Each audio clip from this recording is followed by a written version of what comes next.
दोस्तों, प्रधानमंत्री नरेंद्र मोदी को या भारत सरकार को ट्रंप या उसके टैरिफ से लगातार बदनाम करने की कोशिश की जाती है। पर क्या हमारे देश के विपक्षी नेता ये सोचते हैं, राहुल गांधी, तेजस्वी यादव जैसे लोग जो नौटंकी बिहार में कर रहे हैं, वो सोचते हैं बोलने से पहले, या उनके नेता, उनके कार्यकर्ता, उनके चाटुकार ये बोलने से पहले सोचते हैं, लिखने से पहले?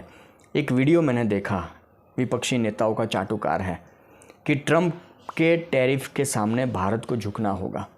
आप मोदी विरोध करते हो, समझ में आता है, आप सत्ता लालची हो।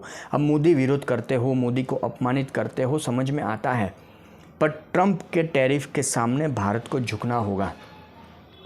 एक भारतीय, कहने को तो भारतीय है ये लोग, जिस थाली में खाते हैं उसी थाली में छेद करते हैं। एक भारतीय होने के नाते हम किसी भी परिस्थिति में हमारे देश के लिए इस तरह का शब्द प्रयोग नहीं करेंगे। हम झुकने की बात नहीं करेंगे किसी और देश के सामने, अमेरिका हो, पाकिस्तान हो या दुनिया का कोई भी देश। हम झुकने की बात नहीं करेंगे, मर जाएंगे, मिट जाएंगे, पर झुकने की बात नहीं करेंगे। पर ये विपक्षी नेता, इनके चाटुकार लगातार मोदी विरोध के चक्कर में भारत को अपमानित करने की कोशिश कर रहे हैं, देश को अपमानित करने की कोशिश कर रहे हैं, देश को नीचा दिखाने की कोशिश कर रहे हैं। और सच्चाई क्या है?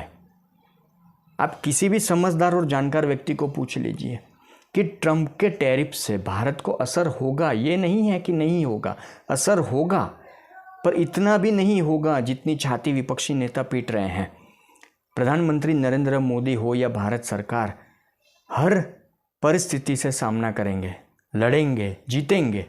बस देश की आम जनता के तौर पर हमें साथ देना है सरकार का, मोदी सरकार का। इस तरह से देश को अपमानित नहीं करना है, नीचा नहीं दिखाना है। बस यही जो चल रहा है ना, उसी की वजह से ट्रंप हो, पाकिस्तान हो या कोई भी हमारा दुश्मन देश, उसको ताकत मिलती है। उसकी ताकत को हमें नहीं बढ़ाना है। पर देश के विपक्षी नेता या उनके चाटुकार ये नहीं समझेंगे, क्योंकि ये सच में, अब मैं मुंह पर कहूँगा कि सच में ये है कि लोग देशद्रोही है, देश विरोधी है। इनको गलती से भी एक वोट मत दीजिए। कोई भी चुनाव हो, बिहार के चुनाव की बात नहीं है, कोई भी चुनाव हो, इनको गलती से भी आपका एक वोट नहीं जाना चाहिए।